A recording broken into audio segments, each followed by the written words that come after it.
Muito boa tarde a todos. O meu nome é Joana Costa e faço parte da equipa de formação de executivos da Nova SDE. É com muito gosto que hoje vos dou as boas-vindas a este webinar, onde vamos falar sobre a inovação e o futuro das organizações.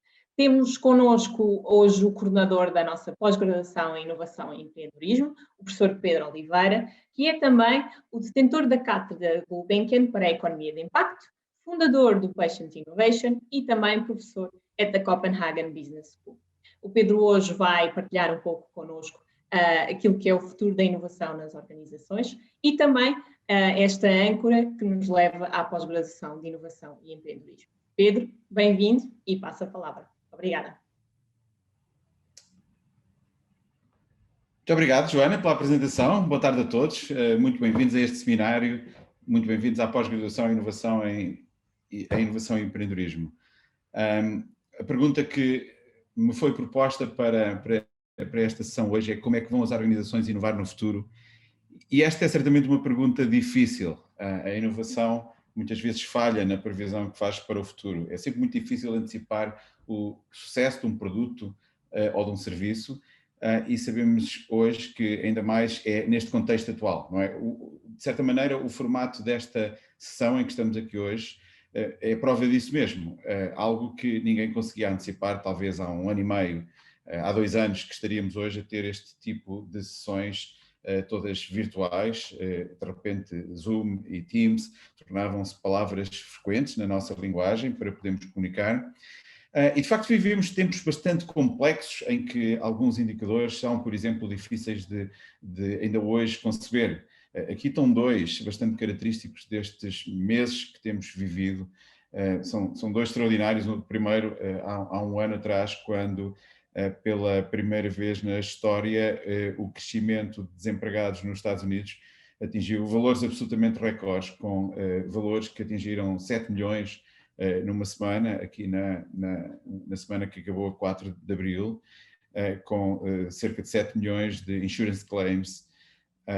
Ou então o outro gráfico, talvez ainda mais extraordinário, é difícil decidir qual é que é mais incrível, foi quando, também pela primeira vez na história, o valor do preço do petróleo atingiu valores negativos na história, o que significa que contratos futuros de petróleo foram negociados a valores abaixo de zero, o que na prática significa que os vendedores estavam a pagar aos compradores para tirarem de lá este produto, não é? Obviamente eram contratos futuros, é um bocadinho, apesar de tudo, diferente, mas não menos extraordinário.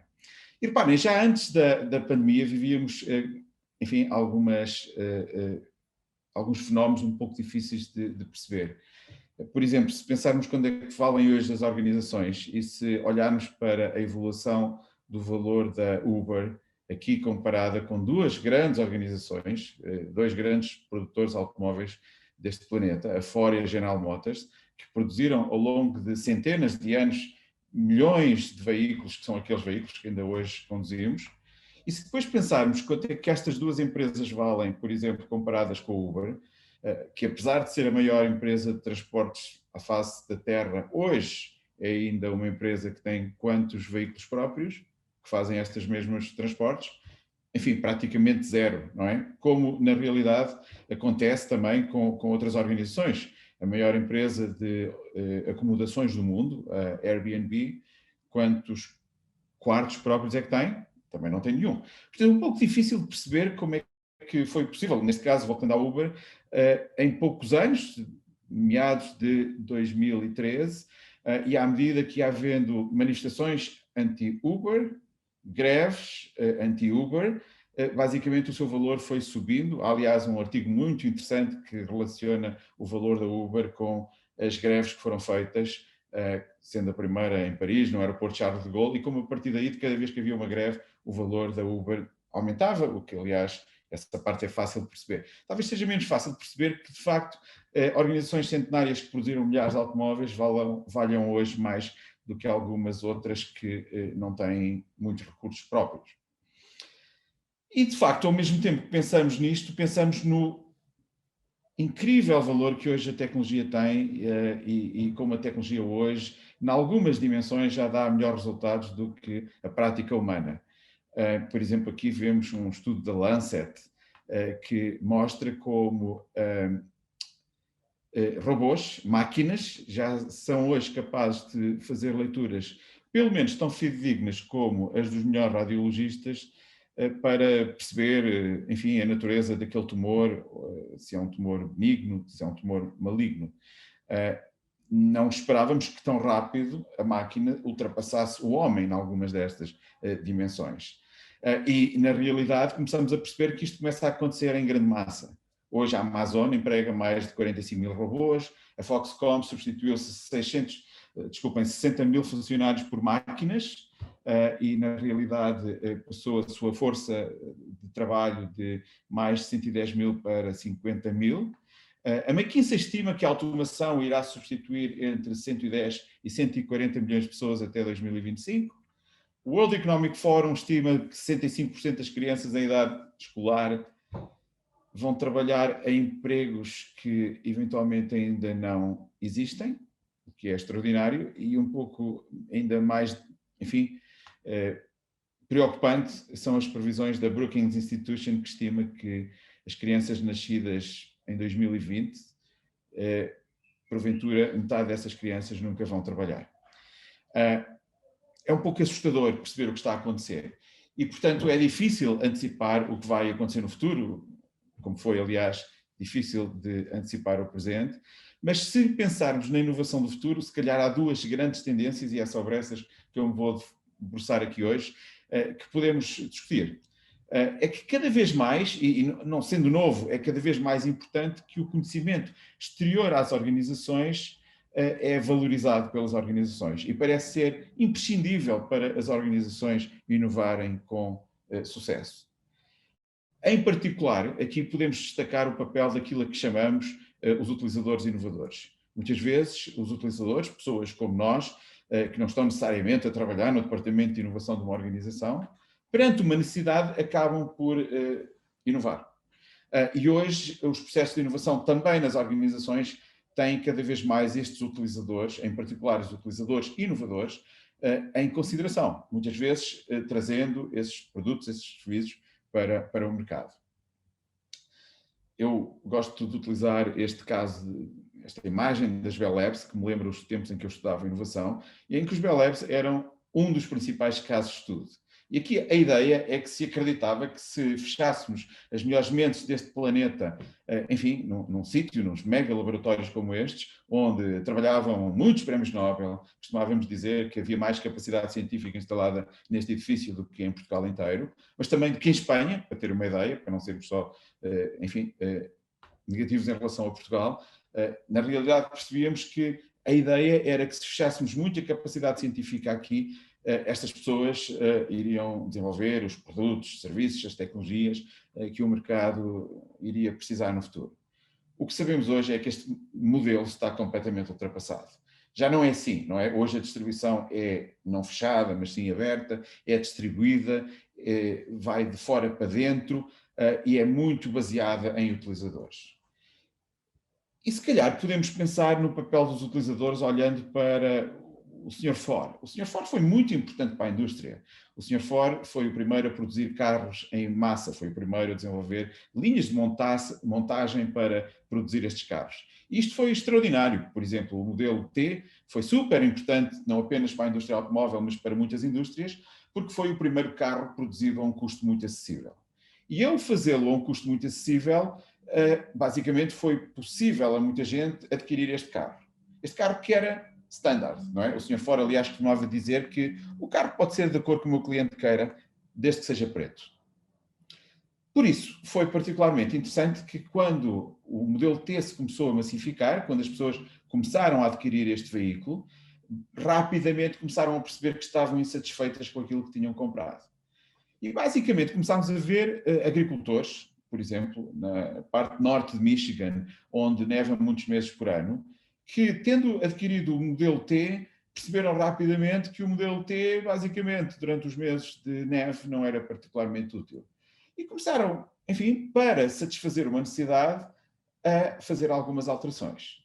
E o que vemos aqui é o primeiro carro para andar na neve, o primeiro snowmobile, que não foi mais do que uma modificação feita neste caso por um agricultor que precisava deste veículo para se deslocar nas suas propriedades e em tempo de neve. E um pouco sem querer, acabou por conceber, enfim, um novo produto, um conceito diferente daquele que os produtores de automóveis estavam certamente a produzir na época. Isto aconteceu com o snowmobile, como aconteceu com muitas outras coisas.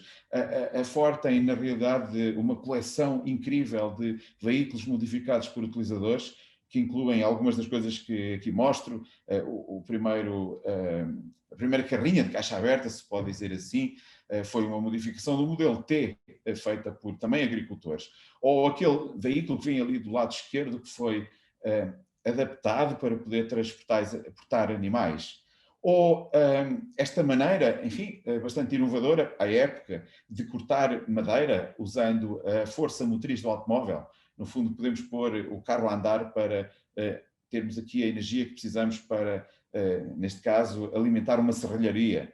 Algo que, se calhar, na época era muito inovador, hoje não faz muito sentido, sendo que, mesmo assim, há algumas alfaias agrícolas que fazem exatamente esta função. Alguns tratores que têm uma alfaia que, precisamente, faz isto que estes utilizadores tiveram que fazer na altura.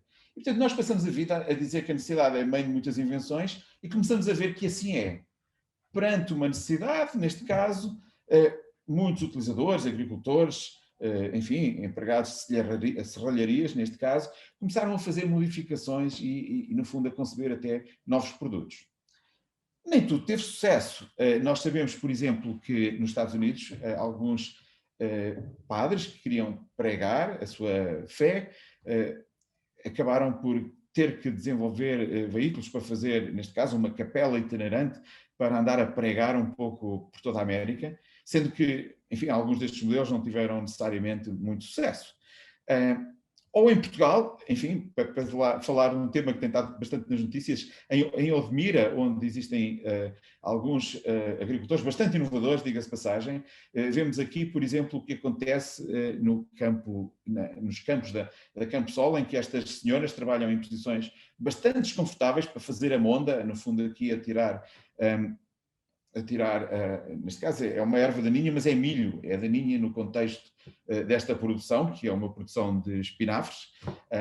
Na realidade, aquilo que chamamos baby leaves, estas folhas comestíveis, todas elas são comestíveis, e o que aliás é também uma inovação portuguesa, curiosamente, quando a Compsol começou a perceber que ao exportar aquelas folhas que nós comíamos antigamente, nós, se calhar as pessoas mais velhas que estão nesta reunião, lembrar-se de irmos ao supermercado e comprarmos uma alface gigante, em que uma boa parte da alface, ou de outro legume, se fosse o caso, ia depois para o lixo, porque basicamente o caule era muito duro e não se comia, naturalmente, não se come. Mas então, neste caso, começámos a perceber que se produzíssemos enfim, plantas mais pequenas, elas todas seriam comestíveis. E foi exatamente isso que, por exemplo, que fez a Campsol, e mais tarde que fez a Vitacresce, e que faz a Vitacresce, aqui fazer uma produção muito concentrada de sementes. Enfim, a regra é que se num metro quadrado tivermos 1000 sementes, elas não vão conseguir crescer e ir muito longe, porque estão aqui a competir por recursos. E, portanto, lá está, uma inovação que partiu de uma necessidade, neste caso a necessidade de não andar a transportar para o estrangeiro, pagando por esse transporte, uma parte do alimento que depois acaba por não ser útil, porque vai para o lixo. E, portanto, ao transportar apenas ou aumentar a parte comestível daquele legume, basicamente podemos poupar bastante dinheiro. E reparem, aqui o que eu vos queria mostrar na realidade era outra inovação, era o que aconteceu quando estas senhoras tinham que fazer esta monda numa posição bastante desconfortável e o que é que estes inovadores decidiram fazer. Na realidade, desenvolveram esta máquina que permite agora a estas pessoas trabalhar numa posição muito mais confortável. Portanto, nós passamos a vida a dizer que a necessidade é mãe de muitas invenções. E parece que é, não é? Começamos a ver que isso acontece em todos os setores de atividade. Muitas vezes levando a produtos bastante inovadores. O que nós vemos aqui é, por exemplo, estas malas que hoje conseguimos comprar nas lojas especializadas. São as malas que nos podem transportar a nós, em vez de sermos nós a transportar a mala.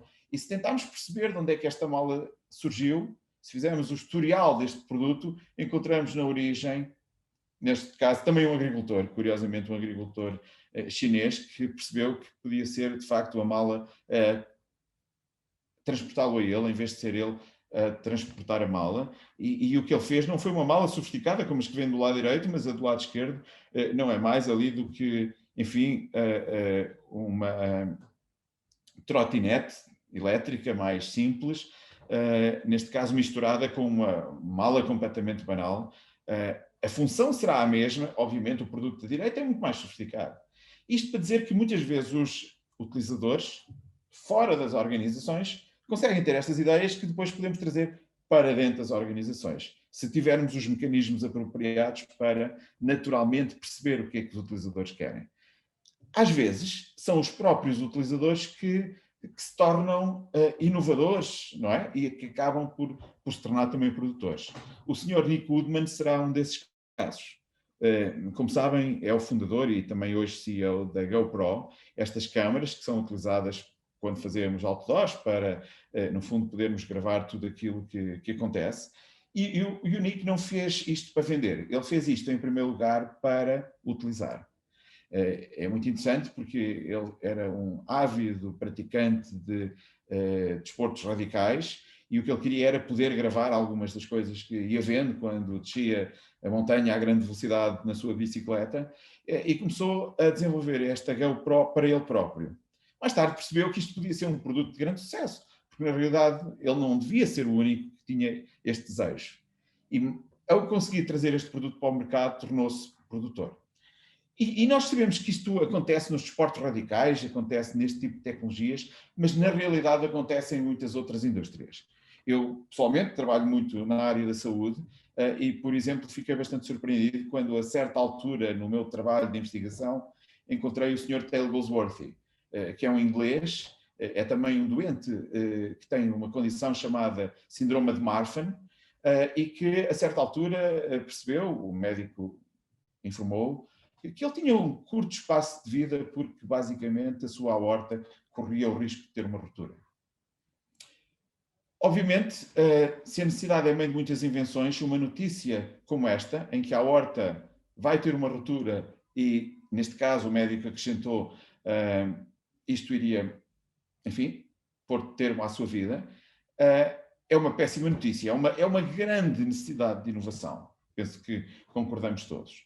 O tal, quando teve esta notícia, ficou um bocadinho deprimido, certamente, e foi para casa um pouco decepcionado com o estado da medicina, a pensar como é que é possível que eu, tendo aqui uma qualquer canalização, porque, no fundo, para um engenheiro leigo, a explicação que ele tinha do que era uma ruptura era uma canalização, e esta canalização ia ter uma ruptura e diziam-lhe que não havia nada a fazer. E todos nós sabemos que se lá em casa tivermos uma canalização que vai ter uma ruptura, se calhar não fazemos aquilo que o médico lhe disse, porque o médico ainda acrescentou que o que eles recomendavam que ele pudesse fazer para minimizar a chance, a probabilidade de acontecer uma ruptura, era sentar-se numa cadeira ou deitar-se numa cama para o resto da sua vida, que na realidade ia ser curta. E o Taylor ficou um bocadinho desanimado com estas notícias, na realidade, porque o médico tinha acrescentado que curta significava ele iria viver cerca de 24 meses, cerca de 2 anos depois deste evento. Ora bem, o Taylor foi para casa a pensar no seu problema e a pensar, nós em casa pomos qualquer coisa à volta de um tubo que vai ter uma ruptura no lava-louças e, portanto, talvez eu possa fazer a mesma coisa com a minha aorta. A história é certamente mais complicada do que isto. O que vem na imagem é o suporte aórtico, é um protótipo do suporte aórtico que ele desenvolveu.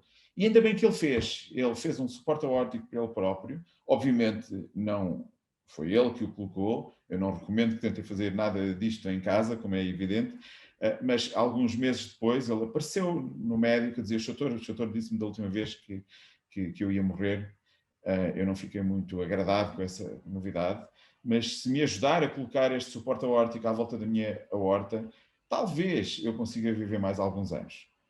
E como podemos todos antecipar, o médico disse-lhe imediatamente, você está, mas é maluco. Não é assim que funciona, não é? Não é assim que as coisas funcionam. E naturalmente o médico teve que lhe explicar que isso seria muito perigoso para ele próprio. Porque havia um grande risco, como normalmente há na inovação, das coisas não correrem bem.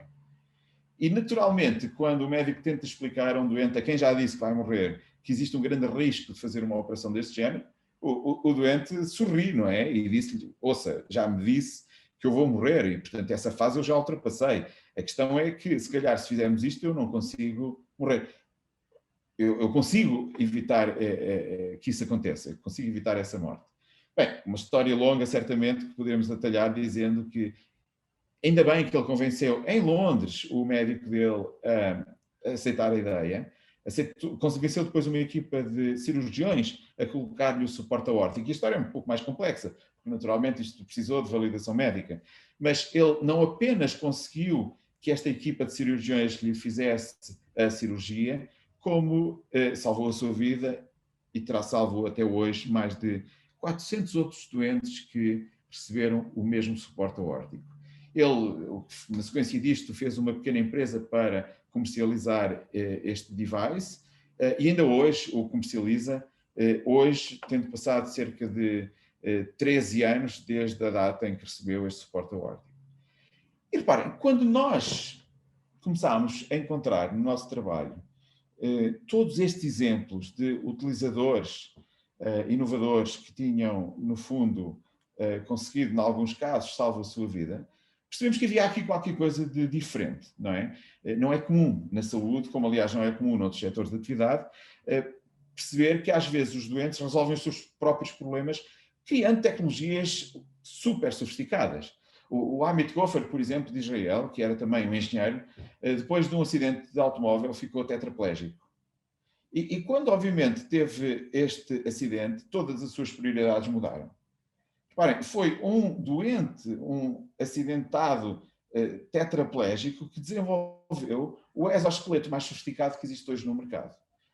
Este exoesqueleto que vem na imagem, que hoje é um brinquedo que custa $85.000 nos Estados Unidos e custa um valor parecido em Israel, onde é que também já é comercializado, foi desenvolvido não por um grande laboratório tecnológico, não por uma grande empresa tecnológica, mas por um doente, naturalmente, que tinha esse conhecimento, um engenheiro altamente especializado em questões de robótica e que foi capaz de desenvolver um exoesqueleto, na realidade não apenas mais um, mas um dos mais sofisticados que existe hoje no mercado.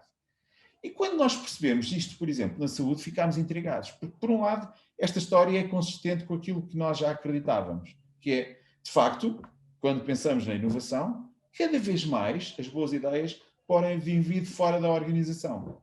Não é necessariamente, ao contrário do que acontecia no passado, como vimos, enfim, como referi rapidamente no caso da Bell Labs, não é de dentro para fora, mas sim de fora para dentro. Não são necessariamente os melhores cientistas fechados num laboratório que vão produzir os produtos e serviços que o mercado precisa, mas vai ser ao contrário. Vai ser, se calhar, milhões de utilizadores lá fora que, perante necessidades, vão inovar. Muitas vezes vão inovar inicialmente com soluções até um pouco arcaicas, mas depois, muitas dessas soluções, se forem melhoradas, podem tornar-se produtos de grande sucesso. E quando nós primeiro percebemos isto, e aqui em Portugal, na realidade, percebemos que podíamos fazer uma experiência. E o que eu quis fazer foi um site para perceber se conseguíamos agregar muitas destas inovações. Fizemos este site, na realidade, na sua versão original, era apenas um site que ia servir para fazermos um teste, uma experiência que queríamos fazer, para publicar um paper, e depois percebemos que este site, na realidade, podia ser melhorado e podia contribuir para ajudar doentes, ajudar pessoas que, perante uma necessidade, tivessem tido, enfim, a capacidade de ultrapassar esse problema, desenvolvendo um novo produto, um novo serviço, um device, uma estratégia, e queríamos que essas pessoas partilhassem as soluções connosco. E quando fizemos isso, não pensávamos que, alguns anos depois, estaríamos hoje a falar de uma comunidade de cerca de, mais hoje, na realidade, de 1,2 milhões de visitantes por ano que visitam esta plataforma, Patient Innovation, havendo, por exemplo, uma comunidade de mais de 100 mil utilizadores frequentes, que ao longo do tempo partilharam connosco mais de 2.400 inovações oriundas de mais de 100 países. Mais de 2.400 inovações médicas de diferentes tipos, para diferentes doenças, sendo que, na realidade, dessas, mais de 1.400 já foram rastreadas e depois validadas por uma equipa médica, também baseada aqui em Portugal, que hoje, em média, está a fazer, enfim, cerca de 1,5 validações por dia, sendo que recebemos cerca do dobro no nosso site. Estamos a receber mais ou menos 3 inovações por dia, sendo que num curto espaço de tempo, por exemplo, agora no princípio da pandemia, percebemos que de março a julho de 2020 recebemos mais de 300 soluções relacionadas com o Covid, incluindo, por exemplo, ou melhor, não incluindo, para além de 110 ventiladores. Ventiladores desenvolvidos por cidadãos normais que queriam contribuir para a luta contra a pandemia. E reparem, nada disto era algo que conseguíssemos antecipar. E estou-vos a contar esta história, que é também a nossa história, é uma história pessoal, no sentido de foi algo que nós criámos quando queríamos fazer um paper, porque de repente isto serve para ilustrar como hoje o paradigma da inovação é um pouco diferente daquilo que era.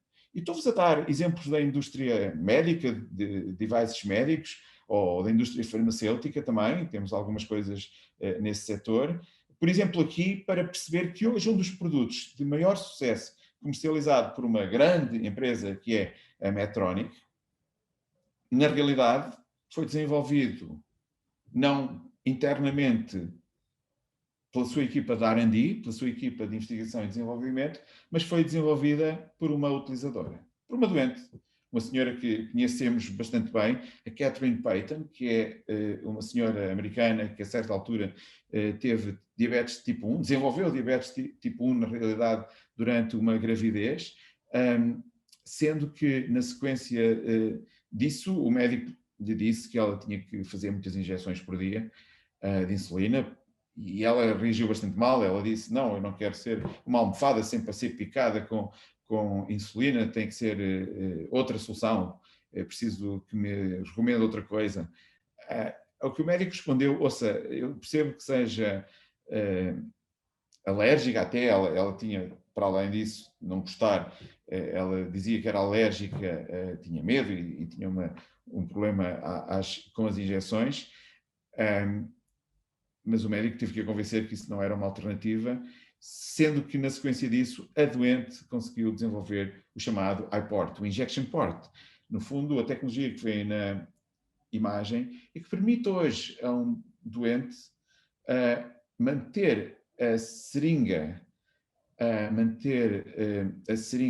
injetada no fundo no seu corpo, sendo que a agulha injetada metida no seu corpo, sendo que tudo o que precisa, quando precisa de uma nova dose de insulina, é injetar essa mesma insulina, porque existe este pórtico que fica agora preso à pele. A história aqui é diferente se pensarem da inovação típica que encontramos na saúde, porque neste caso, na origem, esteve um doente. Doente esse, na realidade, a Catherine, que tentou, antes de vender esta tecnologia à Medtronic, tentou e conseguiu essa parte, partilhar esta inovação connosco no site, na Patient Innovation. Mais tarde fez uma pequena empresa para comercializar esta solução. Essa pequena empresa acabou por não crescer muito, porque o que aconteceu rapidamente foi que foi abordada pela Medtronic. E, portanto, a história hoje da inovação é uma história diferente. Eu estou-vos a falar de devices médicos, noutras indústrias o fenómeno não é muito diferente. Aqui vemos, por exemplo, um device, também médico, desenvolvido por um doente, que é o Sr. Louis Plant, que é um canadiano com fibrose quística. E um dos problemas da fibrose quística é que muitos destes doentes acumulam muito muco nos pulmões. E para sobreviverem, lamentavelmente isto continua a ser uma doença fatal. A diferença é que hoje esta doença já tem uma esperança de vida na ordem dos 40 e poucos anos, sendo que costumava ser uma esperança de vida de 5 anos. E, portanto, certamente bastante diferente do que era. Um enorme aumento de esperança de vida. Mas aqui vemos como o Sr. Louis Plant conseguiu resolver o problema que ele tinha, que era a necessidade de limpar os pulmões. Muitas das técnicas para limpar os pulmões eram baseadas naquilo que chamamos o princípio da garrafa de ketchup. Na realidade, para muitas destas crianças, e falamos em crianças porque durante muito tempo a esperança de vida era 5 anos, portanto elas nunca deixavam de ser crianças. O que se fazia era pôr as crianças a dormir em quartos úmidos para facilitar, soltar o muco dos pulmões, e depois fazia-se vários exercícios de ginástica respiratória, chest clapping, bater no peito, bater nas costas, durante às vezes 4 horas por dia, precisamente para que aquele muco se soltasse, e depois virava-se a criança ao contrário e por gravidade esperava-se que a expectoração saísse cá por fora. Bem, os doentes que faziam estes tratamentos obviamente não gostavam, e o Sr. Louis Plante não gostou destes tratamentos durante muito tempo, quando a sua mãe tinha que lhe bater, literalmente, para conseguir tirar aquele muco, e acabou por desenvolver uma solução muito inovadora. Aliás, solução que surge um pouco por acaso, se é que podemos falar em acaso quando pensamos em inovação, mas o que o Louis Plante fez foi, num concerto, inspirar-se quando percebeu que, quando os músicos tocavam, ele tinha grandes crises de tosse, o que aliás era bastante desconfortável no concerto, e percebeu que o que estava a acontecer era basicamente, ele estava a sentir a vibração da música, porque estava sentado perto de um altifalante, e este desconforto vinha da vibração musical. E portanto foi para casa a pensar naquilo e começou a fazer testes com música em casa. Colocava, enfim, o altifalante que tinha lá da sua aparelhagem musical à frente dos pulmões, e depois até experimentava com diferentes tipos de música, pum, pum, para perceber se estas vibrações eram mais favoráveis à limpeza dos pulmões. E mais uma vez, resumindo a história, isto funcionou. O que ele fez a seguir foi perceber que ele precisava de tirar o som para deixar apenas as vibrações musicais, e ao fazê-lo acabou por desenvolver o Frequencer, esta máquina, este device médico, que hoje é utilizado por muitos destes doentes de fibrose quística, bem como de outras doenças respiratórias, para limpar os pulmões. E reparem, quando estudámos a fibrose quística, por exemplo, percebemos que isto era muito comum em muitos doentes, porque muitos doentes, por exemplo, quando estão afrontados com estas doenças raras, percebem que, sendo uma doença rara, o mercado naturalmente não é muito grande, e portanto as empresas ainda estão um pouco mais aliadas desta realidade. Isto não acontece só com doenças raras, acontece com quase todos os tipos de doenças. Aqui vemos outros tipos de devices desenvolvidos por doentes, neste caso a senhora Liz Christ, uma jornalista americana, depois de uma double mastectomy, de uma mastectomia dupla, acabou por desenvolver a shower shirt para poder tomar banho, algo que o médico lhe disse que não podia fazer. Isto acontece em várias partes do planeta, em contextos de grande necessidade também, em países em vias de desenvolvimento, como o Burkina Faso, onde o Sr. Gerard acabou por conseguir salvar algumas pessoas da sua comunidade, quando percebeu que para lutar contra a malária havia algumas plantas locais que tinham basicamente este forte cheiro que acaba por ser repelente para os mosquitos, sendo que até é um cheiro bastante agradável para nós humanos. E, portanto, até é um perfume, na realidade, para as pessoas, mas tem o efeito repelente. E se ele pensou nisto, depois percebeu a seguir que precisava de um mecanismo para difundir o cheiro. O que ele fez foi começar a misturar estas plantas com barras de sabão, algo que conseguia produzir de uma forma bastante artesanal, bastante básica, e ao fazê-lo acabou, enfim, por conseguir ter um enorme impacto. Ele recebeu um pouco de financiamento da Melinda and Bill Gates Foundation, sendo que a estimativa é que ele possa salvar cerca de 100 mil vidas até ao fim de 2021. Na realidade, até ao fim do ano, estima-se que uma solução tão básica possa ter este tipo de impacto. E, naturalmente, podia continuar com muitas destas histórias. Eu vou aqui abreviar, só mostrando mais alguns exemplos de, enfim, muitas destas 2.400 inovações que nós temos no setor da saúde, devices médicos que nos foram chegando, desenvolvidos por quem? Por doentes. Doentes como o Michael Sears, que, enfim, sendo uma pessoa ileostomizada, acabou por desenvolver um device que lhe permite perceber quando é que o saco está cheio. O saco, como sabem, estes doentes transportam com eles um saco para onde flui tudo aquilo que flui pelos intestinos. um dos problemas que estes doentes tinham era que muitas vezes o saco enchia e eles eram apanhados desprevenidos. Agora, com esta tecnologia, basicamente é possível saber, através de uma aplicação de telemóvel, qual é que é o estado do saco, evitando ter que ver ou tendo ter que tocar, o que socialmente, em qualquer dos casos, é muito, muito desagradável. E, portanto, continuando, eu vou saltar aqui este slide para soluções também desenvolvidas por não apenas doentes, mas cuidadores. Uma solução desenvolvida pela filha de um doente de Parkinson dinamarquês, em que ela percebeu que, através de uns ponteiros de laser, conseguia resolver um problema frequente no Parkinson, que é o chamado freezing of gait. Estes doentes ficam congelados. Muitas vezes percebemos que as pessoas não conseguem andar e isso não decorre de nenhuma impossibilidade muscular, mas antes do cérebro não estar a dar os sinais certos para pôr, neste caso, as pernas a mexer. E ela percebeu, a utilizadora percebeu, ou neste caso a cuidadora, quando ela cuidava do pai, percebeu que alguns estímulos visuais eram particularmente úteis para dar o próximo sinal. E acabou por levar isto para o mercado, e sendo hoje uma empresa com bastante sucesso, um pouco por toda a Europa, estando também já em Portugal. Portanto, o que nós começamos a perceber é que, naturalmente, a inovação vem de fora para dentro e, muitas vezes, a necessidade é muito propícia à inovação.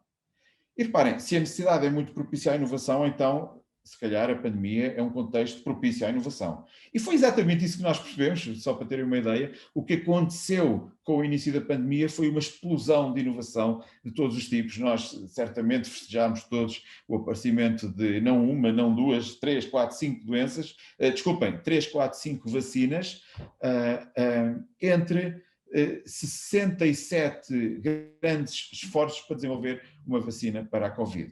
E, portanto, na realidade, nós sabemos que a inovação é mãe de muitas a necessidade é mãe de muitas inovações. E, portanto, percebemos e compreendemos facilmente que durante um período pandémico como aquele que ainda estamos lamentavelmente a viver, tenham acontecido coisas tão extraordinárias como haver adaptações de máscaras da Decathlon, não apenas para proteger pessoas, mas também, por exemplo, para ventilar doentes. Milhares de doentes, em particular em Itália, mas noutros países vizinhos, a certa altura foram ventilados com máscaras, quando não havia outro tipo de máscaras, com máscaras que foram concebidas para fazer snorkeling, porque alguns engenheiros se organizaram para modificar estas máscaras para poder fornecer hospitais.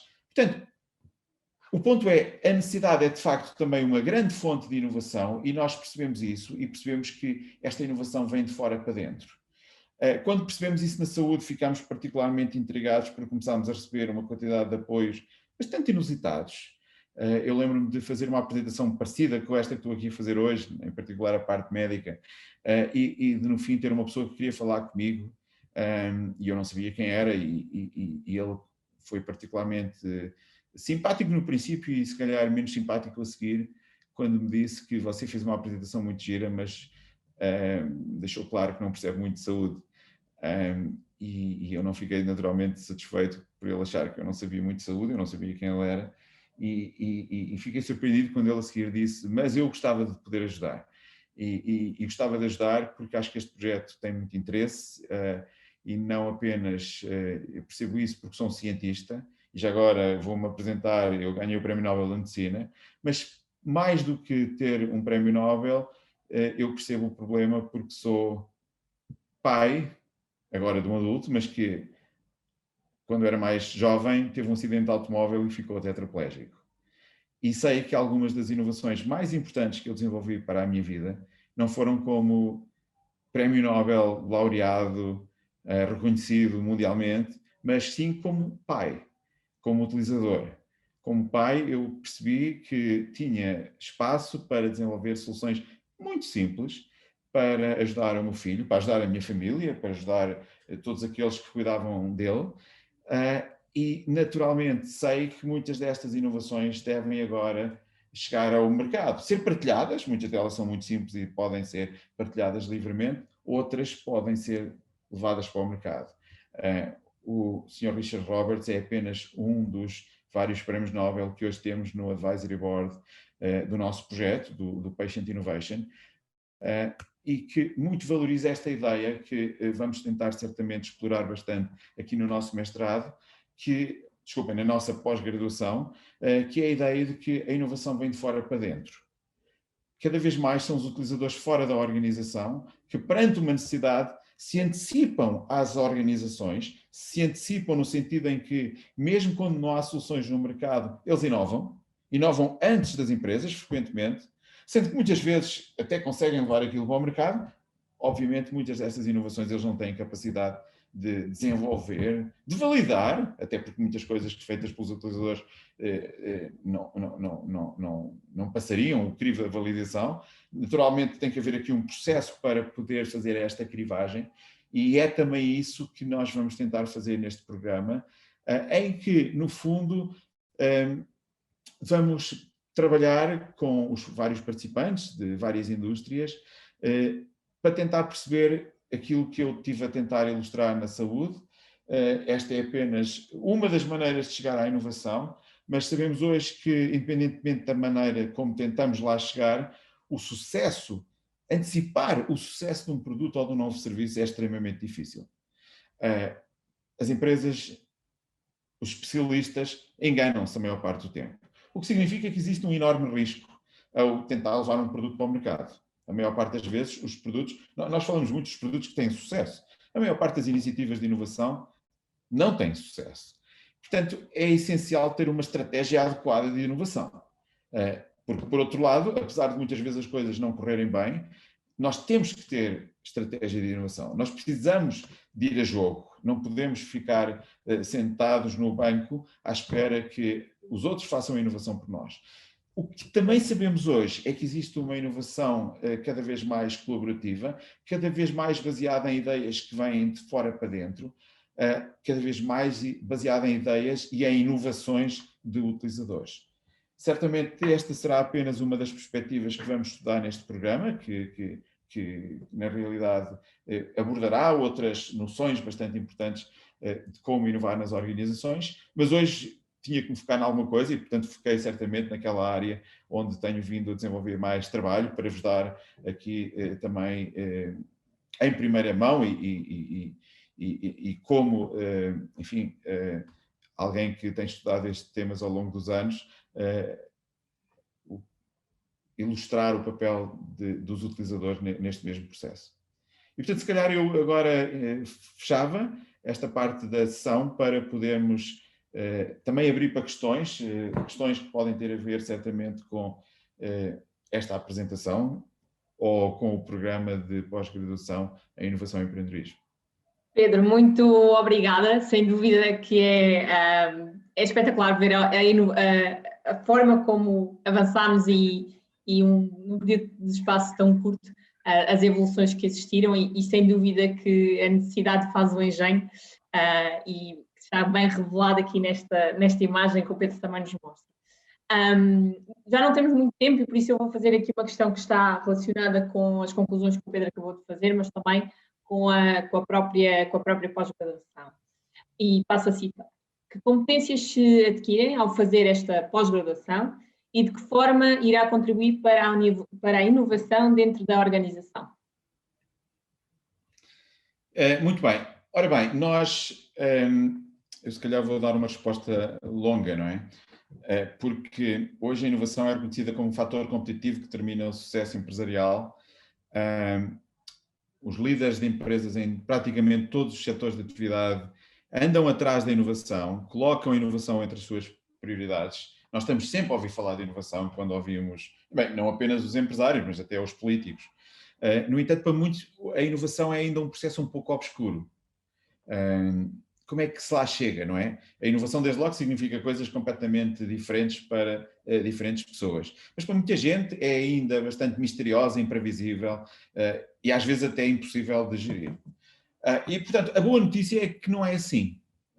Enfim, nós enganamos muito quando tentamos antecipar o que vai acontecer, mas existe hoje muito conhecimento adquirido ao longo dos anos, é uma área científica bastante sólida hoje, e basicamente o que nós queremos é construir com os participantes neste programa uma base metodológica tecnicamente o mais sólida possível, orientada para a ação. Nós sabemos que as pessoas não vêm fazer este programa porque têm um interesse académico no tema apenas, certamente é também por isso, mas porque querem implementar isto nas suas organizações, querem que as suas organizações sejam mais inovadoras, mais empreendedoras, eventualmente querem criar a sua própria empresa e estão à espera, estão à procura de formação na área do empreendedorismo e, portanto, o que nós vamos fazer aqui é expor os participantes às principais abordagens, às principais filosofias da inovação, às principais metodologias.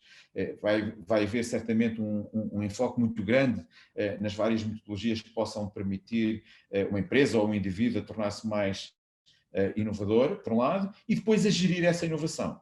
A gerir a inovação, a gerir o risco associado à inovação, a tomar decisões num contexto de grande incerteza e, portanto, diria que o que nós tentamos fazer aqui, tentando resumir tudo numa frase, é dar as ferramentas que existem, as melhores, no fundo, que existem para um gestor, um empreendedor, poder tornar a sua iniciativa individual ou a sua iniciativa no âmbito da empresa em que trabalha o mais